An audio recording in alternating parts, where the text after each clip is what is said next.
Jesse Thorn is the host and producer of some very popular radio shows and podcasts, Bullseye and Jordan Jesse Go, and the co-host and producer of Judge John Hodgman, which I misspelled Hodgkin, but I knew that was wrong. My dad calls him your friend Houseman. So.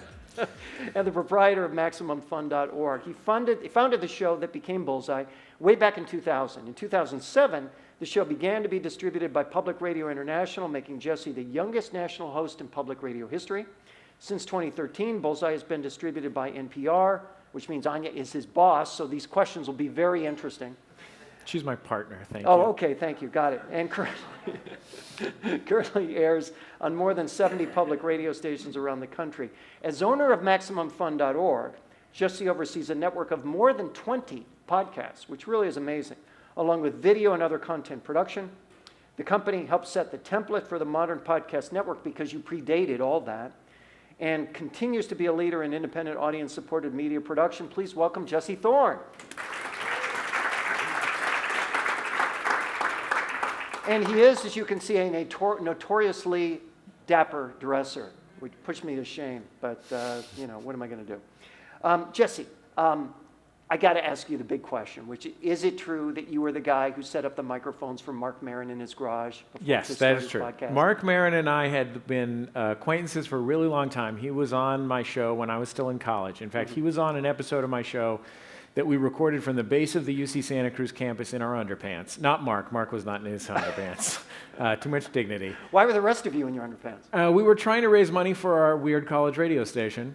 And in Santa Cruz, it takes a lot to get attention. There's a lesson in that. The city seal of Santa Cruz is like one of those, like a set of flaming juggling things across a unicycle. Or like maybe possibly a road unicycle and a mountain unicycle. But yeah, Mark emailed me whenever it was that he started his show, and what he said to me was, I had emailed him and invited him back on the show when one of his albums came out, and he emailed me and said, hey, I ignored your email because I remembered you as that weird guy who did that show in his underpants. But then a couple years later, I heard you on WNYC in New York, and I thought, oh shit, I really fucked that one up. Will you help me with podcasting? It was a very Mark Maron Always email. Be kind to the guys on their way up. Right? Yes, exactly. And Mark has continued to be kind to me for many, many years since. He thanked me on the Barack Obama episode, which was basically the same as me being friends with Barack Obama, so I thank him for that. If that's what's on my epitaph, just showed Mark Maron where the record button is in GarageBand, then I don't know if I've met my life goals. Well, his show has turned out to be moderately successful, I understand. Yeah, that's what I hear too. Yeah. I have not heard the show, but I hear good things. No one has. Yeah. Describe your network of podcasts and shows. I want people to understand just, how wide-ranging it is, because really considering that you're one guy and you have a relatively small team, what you're producing and the popularity of what you're producing is pretty remarkable. Yeah, we've got two sort of content areas that we focus on, comedy and culture. Those really just grew out of the things that I wanted to see more of. Mm-hmm. And we have about, as you said, 24 shows. Of those shows, maybe half of them we're producing directly and half of them we're in what amounts to a distribution partnership, mm-hmm. but it's sort of more like the relationship that an indie record label has with a band or something like that. We're providing a little bit of guidance and backup for people on the creative side, but mostly where we're doing the heavy lifting is in fundraising, ad sales, marketing, all of those kinds of things. So our company is only 12 people, mm-hmm. something like that are actual employees. And that's more than ever. That's significantly more than ever. But yeah, we're making 24 shows with that 24 staff. shows. Talk about what the distribution is for those shows, how many downloads they get, and so on. Sure. Well, they get a shit ton of downloads, and everybody listens. You could take them. That to an advertiser, by the way. I didn't bring my slides, or I'd show you the hard numbers. But well, of course, Bullseye is sort of our flagship show. It was the show that I interviewed Mark on all those years ago, and is now distributed by NPR to stations around the country, KPCC here in Los Angeles, WNYC in New York, and so on. It's not our most popular show. It's the flagship show just because it's a lot easier to tell someone at a cocktail party that you host an NPR show than get involved in a conversation about owning a podcast network. Is Hodgman the most popular? Maybe Adventure Zone is the most popular now, which is a show where three brothers and their dad play Dungeons and Dragons. Who knew? They're real charming while they play Dungeons and Dragons. They're fun guys. So we're talking about, we have, at any given time, we usually have about 10 or 15 shows in the iTunes top 100 for comedy. None of our shows But for your scale, that's really amazing. Yes, I agree. I think it's great. I'm trying to help you here. Yeah. Well, I'm a modest man. That's why I wore this. That's why I wore this modest outfit. We've got shows ranging from 10,000 downloads to hundreds of thousands of downloads per episode. For us, it's not necessarily exactly about the size of the audience so much as it's about how much that audience cares about the show and the relationship, and whether the show is something that we want to be in the world. Mm-hmm. Okay. You do something that I've never seen anybody else in the space do that I find really intriguing. I've seen live events, I've seen, merch, I've seen all these other elements that surround podcasts. What I haven't seen is an event like the one you call Max Fun Con. Mm-hmm. Can you talk about what Max Fun Con is? Yeah, Max Fun Con is actually next weekend, but it's sold out. It's like a retreat if a retreat was also a comedy festival and it was also a summer camp. So it's a long weekend. It's sleep away. It's in a really nice place. There's nice food and stuff. There's shows, and then there's also classes built around creativity. Everything from like cooking to let's start a band to here's how you make your podcast better. It's a relatively small event, hundreds of people, but those hundreds of people are like the core of our core audience. And so for us, it's a way to make a little bit of money off of connecting more deeply with the people who, sustain and support us. I think it would, we're not in a position, and we wouldn't want to just like rent out a hotel ballroom and no offense, Mark. I understand. Rent out a hotel ballroom and like put on a gala. Like I'm probably the only person in our entire listening audience who owns a tuxedo.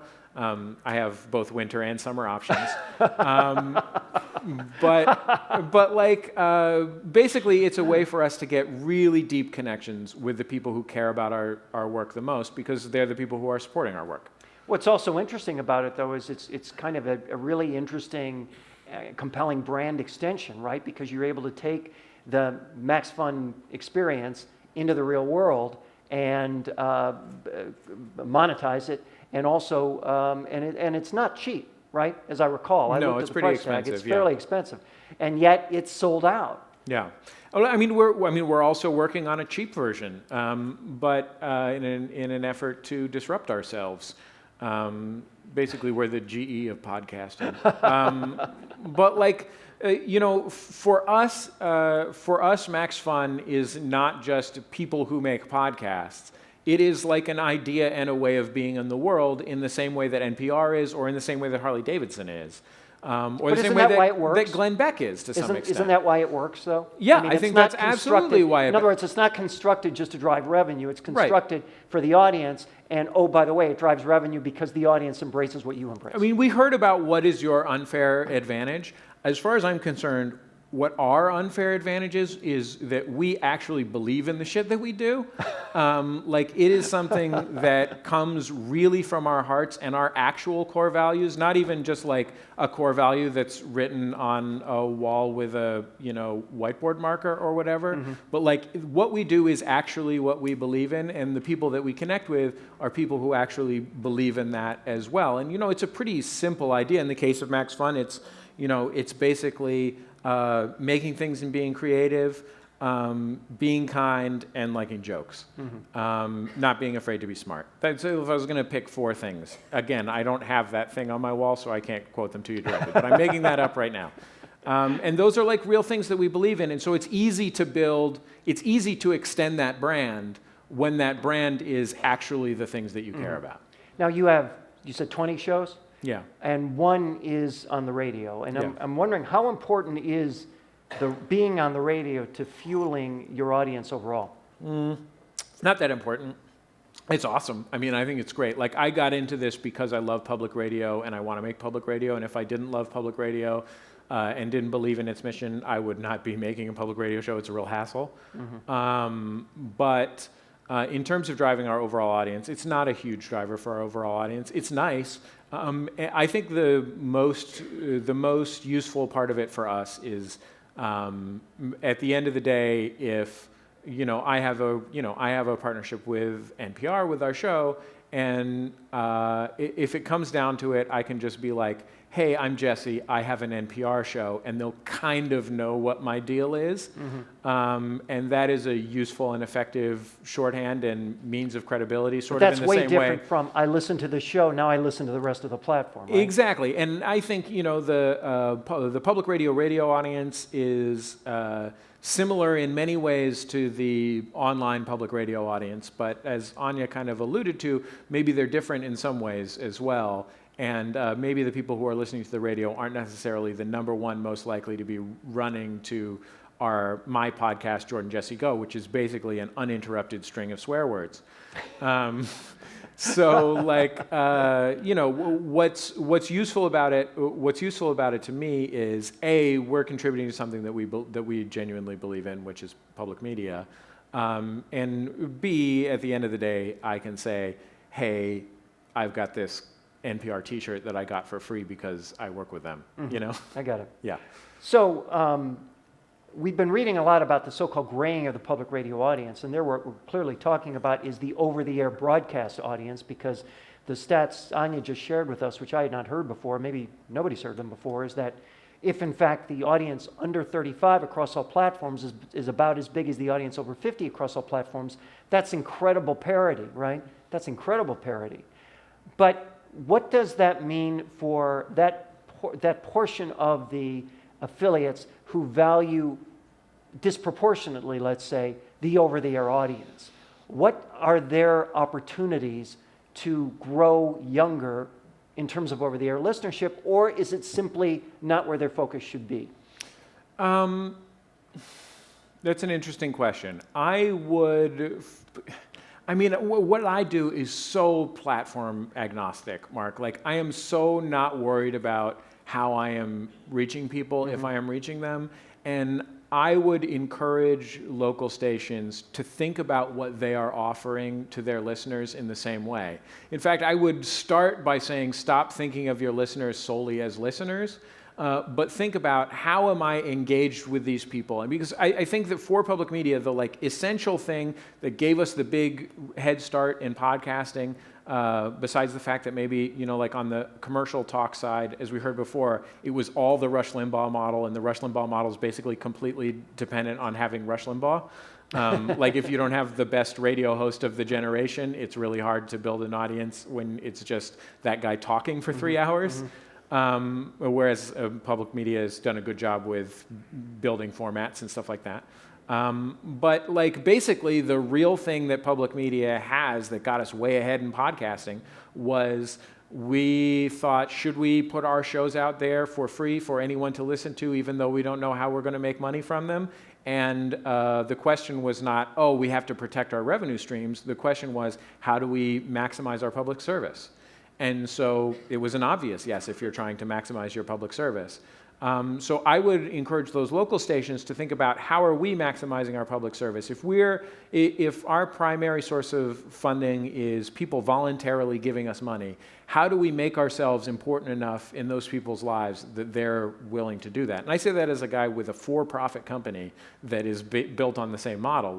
Donations are essential to what we do.